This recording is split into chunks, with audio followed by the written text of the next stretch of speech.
What's up, everybody? Welcome, welcome.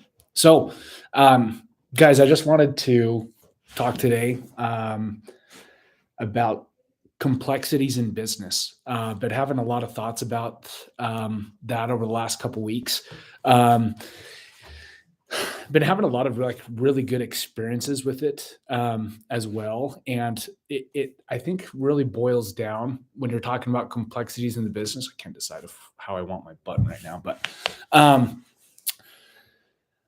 I think business owners, managers, regional managers, whatever your role is, if you're dealing with quite the organization and accountability chart, that it's really easy to get lost in the weeds and really easy to chase carrots too far down, um, instead of keeping your solves and your issues extremely simple. When you're talking about the complexities of owning a business, there's a lot of different spinning plates, and you're wearing a lot of different hats at once. So it's really easy to actually chase the carrot without you actually realizing what you're doing. And most oftentimes, the things that I've actually seen happen is that people create band-aid fixes, not because it's the right issue and solve, but because it's the band-aid fix, because it's a very temporary, like, I need to get this off my plate so I can get back to focusing on what I'm doing. And I hope that any of you guys that hear what I'm about to say, you guys could, if this resonates with you, just stay on the call and stay with me today, because I feel like this is super important, not only just in business but in life.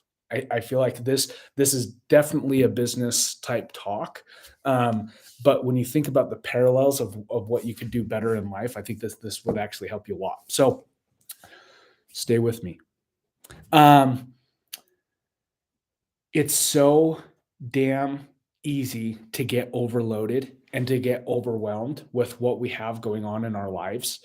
And the times that I've started to realize I'm doing things wrong is when I can spend more time, more effort trying to solve an issue and actually not have my issues list go down in numbers, right? Not feel like I'm actually getting ahead. When I throw more hours at my work, but my work doesn't get easier, that is when the red flag should go off in your head and you should know I'm fucking doing something wrong. I am doing something wrong. I need to be doing something better. I'm not solving the good, most urgent, and most important issues. I'm solving the surface level ones that are easy, and I'm creating band-aid fixes so that they resurface later on in the day, in the week, or next month. And because I am in a different mental state when that issue comes up again, I will have a different band-aid fix for that moment that I'm in. Whether I have more capacity, time capacity, and mental capacity to deal with it in that moment, I might actually have a better solve. So then all of a sudden it's 3 months that I don't hear about that problem coming back up. But guys, in your life, if you are having issues continue to arise and pop up, right? And you are feeling super stretched thin, like you cannot disconnect, you cannot get ahead, today's call is for you. This means you will have a few different issues and that you're solving them wrong. You are solving them wrong. And that no amount of work, effort, time is going to solve that. Because of that, you are solving them wrong, and you need to get out of your head and sort of look at that from a 30,000 feet above type view. And so, inside of service companies, different companies, personal life, business, just in general, it's important to look at. For me, this is the thought. There's two different issues that can easily start to fix those issues from not popping up again and again and again. One, the root, I think the two roots of all complexities we have in life, issues, problems that arise, deal with one of two components: people and processes, right? You have bad employees, bad people in your life, or you have processes or a lack of processes. I feel like everything boils down to those two categories. Once you can boil it down to just one of two categories, it's a lot easier to, when you are stressed, when you are in the day to day, when you are trying to sort of keep up with everything, to identify, okay, which category am I talking about here? right? And not go too far down and make huge grand assumptions that might be wrong. So when you're looking at these two levers that you can pull and what they do for your business, what they do for you in your life, bad employees, bad people, right? Or complex processes or the lack of processes. Um, let's talk about just bad people, bad employees first. People issues. People issues are probably 90% of the issue. And I hate to say that because I don't naturally like to talk about people in a negative way, but I mean, there's people issues, guys. There's people issues, and you have to be willing to admit that. You have to be willing to identify that, and you have to be objective into identifying what it is about that person that is creating the issue. Is it that you have a good person in the wrong seat or with the wrong understanding, or is it the opposite? Right? Do you have a bad person with the right understanding and is in the right seat? So you have to identify one of those two things, and one obviously solve is easier than the other. Bad people, obviously, you need to just cut out, right? Whether it be in the business or out of your life, it's going to help you elevate. It's going to help the teams. It's going to help your person just sort of deal with things in a higher capacity and higher frequency when you're not dealing with negativity and bad people in the business, right? So let's talk about just business stuff, not so much personal. But again, if you feel like this is going on in your personal life, try to draw those parallels yourself, right? And attach that back to it because the principles I think are actually a lot the same. So when you have bad employees in the business, right? One thing that's most important is they risk your reputation, right? Customer retention and customer reputation and business reputation, I mean, is the thing that your business is going to live and die on, right? It takes years to build trust, and it takes 1 minute, one moment, or one situation to lose that trust that you've spent so much time, effort, and money trying to develop. Um, when you don't try to solve your people issues, the real easy thing to do, I mean, you got to look at it this way. When a business owner is stressed, right? You're trying to scale, you're trying to do things, hit your next chapter in life, whatever the case is.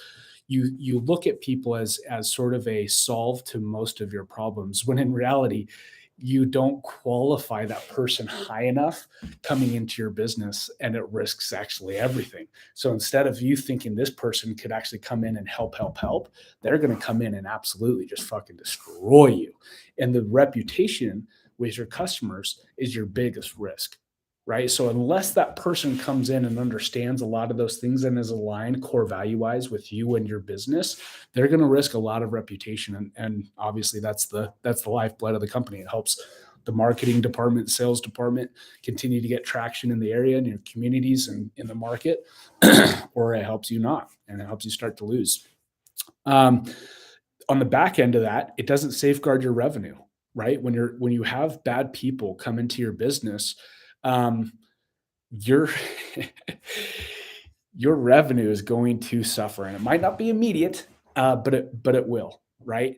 And so I want to share sort of what I did wrong in my business, that hopefully paints this picture and brings this example a little bit more down to the ground. So um, in pest control, and I'm sure it's the same in other service companies, we have sort of a bulk of customers that we want to try to get done every month. Um, now, those customers are sort of just the first look at how busy our month is going to be. So let's just say we have 3,000 customers that we need to service this month. We call it front loading. So we try to get most of those customers done early in the month as we can. And that allows us to deal with issues, call outs, reschedules, all that kind of stuff. That at the end of the month, hopefully we're lighter. We can deal with all the variables that go on with scheduling and dealing with customers and still get the month done on time. Now, the month done on time is obviously like, hey, that's an old school thought because we've had customers pay quarterly or as they went. The biggest change that we've ever made in our business was changing it to monthly subscriptions, not the quarterly payments, because it obviously stabilized that revenue line for us. But it also put less pressure on us trying to get the month done on time. But I digress. So we tried to always push to get our month done on time. Now, I accepted some wrong people to come into the business and fill some of those vans, right? And my thought and my drive was, well, I know that they might not be the right person to be in the business or to help us, but I need to get my month done, right? And they can do that for me. If I just have them, if I just keep them around for 2 more months or a month while I find somebody else, we'll still be getting the work done. And then I can find somebody that's dynamite, right? Who's ever freaking done that? So it always backfires. The reason why they risk the reputation, right? They backdoor have terrible cancels, terrible reservices, bad customer experiences with the business, which looks bad on us. That puts us in a pit, like we talked about last week. That's hard for us to dig out of. Once you're in a pit, it's hard to deliver on value. So it just propped the entire business up to fail. But when I was looking at it, I was looking at it very first phase. I was like, okay, this is great because I can get the month done. That's all that mattered at the point, right? But the real issue was it was risking my reputation. I wasn't willing to deal with the people issues for sake of the feeling that it might create more work for myself. When in reality, it's like, okay, if I had done the right thing, I would have gotten rid of that person immediately. And although I would have probably had some more stops on the month I wouldn't have gotten done, I wouldn't have had the fallout. My team wouldn't have been sacrificed, right? I wouldn't have been safeguarding low performers instead of going and spending my time with high performers, which is what you want to do in any business. I also wouldn't have had to deal with the stress because although that person was getting the stops done for me, it wasn't right, right? It wasn't all the way through, it wasn't thorough, and that stress would go up. So whatever I thought I was actually fixing was a band-aid and it was actually creating issue after issue after issue that I would still eventually have to solve whether or not that person was there or not. So it's easier to get rid of bad people in your business, to not risk your reputation, to safeguard your revenue, and to protect the team. You are risking your culture, right? Which brings us to our next point. You risk culture if you have low performers in your business, right? So safeguarding low performers only hurts really one of two people. That is the customer that you want in your business to help keep paying the bills, bringing in revenue, and to shout your praise online with good reviews. But it's also it's also affecting the high performers in the team. And so it's funny, like when it comes down to that decision, when you're looking at it so black and white, and remove all the emotional components of the people and say, is keeping this person helping the customer? And is it helping our team elevate, right? What do our high performers do and think? What is the threshold that we are now accepting? If it is below the bar of where you consider your high performers, a person needs to go and needs to go quick, right? Because what will happen then is the high performers will get that feeling of we are protecting our culture. More importantly, we're protecting you as our high performers, the people we want in our business, which obviously it's easy to say that removed from emotion and context, but they rebound. They always do better, right? And the culture improves because when you have a really good culture that the customers are feeling taken care of, and more importantly, the employees are feeling taken care of, man, if you safeguard those employees, they go out and they take care of the rest. They take care of your customers because they're the right people. High performers always do that. And by keeping in bad employees or not being able to identify them, that's a really, really big issue. And so a lot of times we keep bad eggs around because we just don't want to deal with the workload or the assumed workload that will now be there without one less person.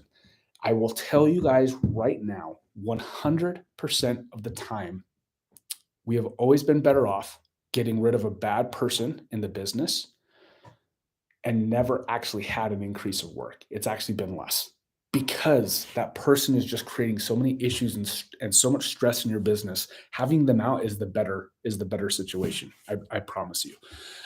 They cause stress. They add emotions. Decisions made with emotions are never the right calls. They're always going to be the band-aid fix. And you just don't want that in your business. So please, please, please identify bad people, and more importantly, identify right people and try to freaking emulate that and hire more right people into the business. Get them into your business and safeguard them, and your culture and your issues will go down, right? So the first complexity in business is always the people component. If you are having a ton of issues, the first thing you have to do is go back to the drawing board and identify not just the bad people, but more importantly, what are the right people in our business? Who are the core value fits? and who get their seat. They want their seat and have the capacity to fill that seat. That person is who you want in your business. And so by getting rid of the low performers and the people that don't get it, want it, and have the capacity to do it, or are not core value fits, cut them out like the plague, cut them out like a cancer, and your issues in your business and in your life will immediately go down, down, down, down, down. It's amazing how many bad people we keep in our lives and in our businesses for the perceived work, extra work that we're going to have to do. Stupid, stupid thought. It's just not the case ever, ever. The second issue, right, if it's not people, is the process component, right? Symptoms of a manager's inability, right, to deal with people, to deal with this, to get everybody on the same page, oftentimes traces back to processes. Are they too confusing? Are there rules that are contradictory to each other? Right? Is there stuff that actually doesn't need to be there? So, in a business, the first and very most important thing that you can do is simplify, simplify, and simplify it. Get down to the main processes and main levers that can help you in your business and help answer questions when techs and employees are out in the field, away from the office and away from managers and away from questions, that they'll still know the guiding principles of what we're trying to accomplish and be able to get us there. Right? So, all, and I wouldn't say all, most process issues are symptomatic of managers, management, or in the big term, the business's inability to properly delegate and elevate. Right? So, how to identify a complex issue or system or process? You have to ask yourself a few different questions, right? Is it the employees not getting it? Is it the people component? Check that off. Okay, great. Go back to your high performers and ask them questions, right? Put them through scenarios. Something that I love to do is I go to my top performers or the people that seem to already get this process that we're having an issue with, or the perceived problem with an issue. I will go to three different people. I'll ask them questions about and run them through the same scenario. I'll ask three different people the same question. And if I get different answers, I know it's a process issue. Training, management, whatever the case is, it's not documented, it's not simplified, it's not followed by all, right? So I will ask three different people the same question and the scenario, and I will see and gauge what those answers are. Now, if they're different answers, but they all wind up to the same resolution, that's a net positive.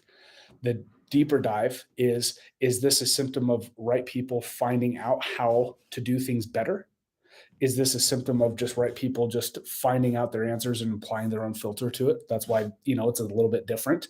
But if it drove to the outcome the business is wanting, can we document it better? Right? To help other people identify what decision-making paradigm these high performers are doing. Right? And so you can gauge where your processes are by actively getting feedback from your employees. A lot of companies just assume it's a people component when in reality, the businesses a lot of times have some ownership in the systems not being simplified, clear, concise, right, and written down in an easy way to understand. And then they're not trained, right? The company's not giving tools for employees to follow the processes well enough. So you have to be able to identify sort of both of those components. And a lot of times when it is a process issue, you can easily get that through the feedback measures that if you're mining for feedback from your employees, they'll tell you exactly what you're doing wrong and need to fix up most of the time. Systematize your business is the easiest thing to do. A lot of people get lost in the weeds with this. It is not that hard. You identify the major components, right? You have sales and finance, you have marketing. You just operations, you have HR, you have the major components that are going to be just in any business. And you just sort of follow it down the lines like an accountability chart would be. And you just try to identify where those processes can be cleaned, where they can be simplified, or whether they need to be created, right? There might just actually be a component of you just don't have it, right? Because you've always been the one doing it. This happens a lot in small businesses. This happened in mine. I was the brain, I was the operations. And as I hired more and more people in, I was stretched more and more and more thin because I hadn't documented my processes. I hadn't trained people on my processes. So I was the fountain for all the information. And however much it was like, oh, this is great, I know everything, it wasn't great at all. It was stressful. It was absolutely crazy because people would come in and gauging on my availability and how busy I was at the time would be the quality of the answer that I gave. Sometimes I'd just spout out an answer and get that person out of there. Other times I'd be open. I'd say, what do you think? Let's collaborate. What is your solve? And I would help engage them to go solve the problem themselves. But that was, I mean, who knew, right? They'd come in the door as just what Andrew are you going to get today? Right. So your processes in the business have to be very simple, easy to understand, easy to execute on, and the right people will take those and they will amplify them and pull off the exact vision that you want for the company. I mean, it is that easy. And a lot of people get lost in the weeds of trying to overcomplicate their business. Now, the thing that's really a good paradigm shift for companies to have. I hear this from Sean Whalen in the Lion's Den a lot. Quit trying to reinvent the wheel. Copy what works. Find somebody that is already doing something you want to be doing in a better way and copy them. Your business will have its own identity because it's you that's doing the processes, but copy them. So many times in my career, right? I was trying to reinvent the wheel in pest control. Like, I'm going to do things wildly different. The day, I can remember it. It's 3 years ago. The day that I decided I cannot be extremely unique unless I'm creating a new product, a new tool that will be a disruptor in the business. I'm not doing that. Therefore, I am going to do pest control like everybody else does pest control. I will check off 90% of the boxes, right? As best as I can. But I know other companies can do that too. The second I started to understand that and execute day to day with that understanding, I my mind shifted and started focusing on the things that made us more us as the real things that I could move the mark on. But in pest control, right, or any service company, you are not really normally doing anything uniquely different than other companies in your space. It comes down to execution, how you can create that separation business to business. It comes down to people, right? How well that execution then happens, right? Is it done forcefully because it's a task, or is it done because you have right people in the business that are core value fits that also want those things for yourself, for themselves, and for the business? Right. So you have these two components, the people and the processes, that most of the time people put at play against each other, when in reality, if those two are married, you're going to be pretty dynamite, especially when you don't spend a lot of time and effort trying to be different in the space that you've chosen to be in as a business owner. There's no sense. It doesn't make sense. As a pest control company, I can't go compete toe to toe with Orkin or with Terminex on the actual pest control execution side, right? Or the pest control, I would just say, side, because they have more resources, right? They have more availability to resources. They have more money. They have more people. They have a longer history, right? They have more money in every category in the business that they could just absolutely swamp us if they felt like they wanted to, right? The differentiator is the execution of the pest control, is the people dealing with the customers, is the core values of the people that we hire in, right? A better person doing the same thing is always going to have a better net result with the customer. That's just, I mean, period, right? So if you want to be a normal company operating in the space, hire whoever will take the job, tell them to go do, and then sit back. That's what 85% of the companies do out there. The ones that are focused and doing good and having a good customer experience, those are the ones that start to a little bit separate themselves from the competition, right? Those are the ones that go a step further, focus a lot on the employee experience, right? Which we talk about a lot in this group. So focusing on people, processes, you will get rid of most, if not all, of the complexities in your business. All of them. All of them.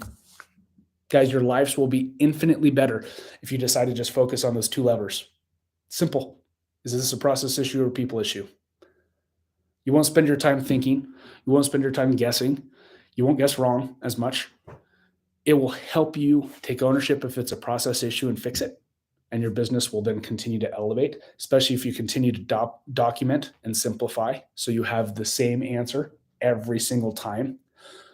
Or you just continue to always focus on bringing the right people in, right? Whatever space you're in, the right people will affect your business either negatively or positively. And if you're staying the same, that is negatively. That is not positively. That is not like we grew up to the size and we're staying there. You are dying if you are not growing in any business, I don't care what business you do, what industry you're in. If you're staying the same or you're shrinking, you're dying. You're absolutely dying. You have to stay healthy, right? And continue to grow. If you're doing things right, have good systems, good processes, and good people, you'll always continue to grow. It's just a matter of fact, right? So those are the what I felt like were the nuggets, guys. But just some really quick pointers. If you were thinking of like, hey, how do I systematize my business? Identify the seats, right? And so by seats, like roles in your business and what are their functions, right? And keep that list really simple. Don't try to overcomplicate it. If there's 15 to 20, can you really have a person come in and magnify and be excellent at 15 to 20 things all at the same time? I mean, that's a pretty tall order, regardless of the person. So identify the seats and the roles and their functions to each seat and role. How many touch points does that seat have, right? Are you setting people up for failure in the structure of the business? Are you asking too much of employees and what they do? Is there a need for two seats to be taking care of some split roles, right? How many touch points does that seat have? Is that seat dealing with every single major function in the business? Then they're pretty high up in the business. Are they dealing with just customers, right? Or are they dealing with just computers? So identify all the touch points inside of those seats will really help you boil down what you need in your business to help continue to elevate and grow. What are the results that you want, right? You have to be extremely clear with that. The way that you do that, attach a vision to it, attach a number to it. How much do you want to grow? How big do you want to be? Will help you identify how to systematize your processes. Some processes are really good with 5 to 10 employees, but not good with 15 to 20. Because when the training component comes in and you're not the one directly training, you have to be able to identify what is the result I want. I want to grow. I want to scale. Okay, so my systems then have to grow and scale with my ambitions. And I have to be ready for that when I'm systematizing my business. I cannot hit the ceiling and then identify those because that's a huge issue. I need to pre-identify what we are going to continually need a year out in roles and responsibilities and in systems to make sure that those systems, you have to think about it as this: it's a tool for the employee to know what to do. So as you need trainers, as you have frontline employees, as you have HR, as you have IT support roles, you have to think about it as the whole organization moves forward in the next year. Will these systems still work? If not, it might not be a good system. Or let's identify the bones that will work regardless of size. And then let's create these subsystems that are a product of the size we are currently and what we are going to morph to, and let the employees know that, right? What is the result you want? What would come next is, what are the values and principles that will get you there, right? So when you're talking about processes and systems inside your business, the easiest way is this micromanagement or is this providing a principle for autonomy, right? Identifying the right processes are really, really important. And a lot of times we create a process to handcuff employees. Systems are built to be able to create autonomy for employees. So if you have systems built in place that then all of a sudden are handcuffing people into task doing, that is a bad process, a bad system, right? You need to be able to create autonomy and not handcuffs in your business. So that's a big one. The last piece of advice I'd give for creating systems: simple, simple, simple, simple. And when you forget that, just, I mean, say that until you freaking can't stand the word. Identify the main principles in each process and let your right people go and magnify the rest. Don't tell them exactly what to do in every single situation. Every situation is different. Every customer is different. Every employee is different. Capture the major 80% or 20%, and then let that person go and go out and capture the rest. Right. So that's all I have for you guys. I have felt over this last year, as I've identified better and quicker, is it a person issue? Is it a process issue? My life has got infinitely easier. The other thing that will happen as a result, your life will not only get easier, your business will get leaner and faster. You will be faster at solving issues, which then creates a better and healthier organization. And it will create more confidence with high performers, how fast they can see your business adopt to bad processes, recreate, develop tools around that, give it back to you as the employee, train and empower them to go out and have autonomy and fulfill the company's vision. Those two things, if those two things are really healthy, you're going to have a really, really great business experience. If you're chasing carrots too far down, stop. Just stop. You're wasting so much time. There's a reason I'm freaking bald at 34. I spent so many years chasing carrots and chasing shit that I didn't need to, and spending time with low performers because I can mentor them up. You can't.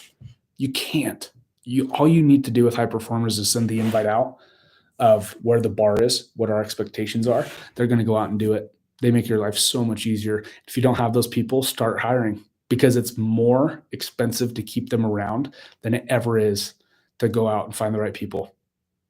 Going out and finding the right people is harder mentally for us as business owners because we see the money going out and we don't see immediate results from it. But I promise, if you view hiring as an investment into your vision for the business, for the future, you'll stomach that cost a lot easier. And as a result, hopefully you're patient enough to find the right person and pass on the wrong. Right? If you trust your gut and hiring process, do not hire in bad people. If you have a gut saying, I just don't like them, I think they could do a good job. Do you really want to risk your business on thinking the person might be right, or just knowing that they're going to be a great fit? Right? So those are the nuggets, guys. I appreciate you. Hopefully you're seeing value out of these videos. I love it. I get a lot out of it. When I train, I remember these things more often and review them. So I'm getting a lot out of it. I hope you are. Any and all feedback is always welcome. But I've started this on a YouTube channel as well, and we're going to sort of simultaneously cast onto both. So if you miss it inside of the Facebook group, or not a part of the Facebook group, then go into the YouTube channel. You'll still be able to see those videos. So thank you, guys.